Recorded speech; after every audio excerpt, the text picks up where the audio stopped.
বিকেলটা দারুণ সুন্দর ছিল। ক্লাস শেষ করে মাদ্রাসা থেকে সাইকেলটা বের করলাম। একটু ঘুরে ঝালমুড়ি খাবো ভাবলাম। রাস্তা দিয়ে ধীরে ধীরে যাচ্ছি, হাওয়ার টান মুখে লাগছে। চারদিকে শহরের কোলাহল পরিবেশ। মনটা একদম ফ্রেশ হয়ে গেল। দোকানে গিয়ে দেখি মুরব্বি চাচা বসে আছেন। হাসি মুখে বললেন, কি ভাই, আজ একটু ঝালমুড়ি দেব? আমি হেসে বললাম, চাচা আগের মতোই ঝাল করে দিন। চাচা পেঁয়াজ, মরিচ, ধনেপাতা আর তেল দিয়ে ঝটফট মিশিয়ে দিলেন। ওই গন্ধটা, আহা, মনে হচ্ছিল এখনই খেয়ে ফেলি।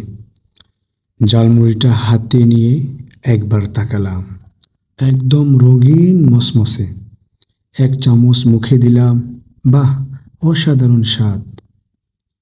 তারপর সাইকেল নিয়ে আবার বাসার পথে রওনা দিলাম। বিকেলের আলো, ঠান্ডা বাতাস আর হাতে ঝালমুড়ি, কি দারুণ এক বিকেল ছিল।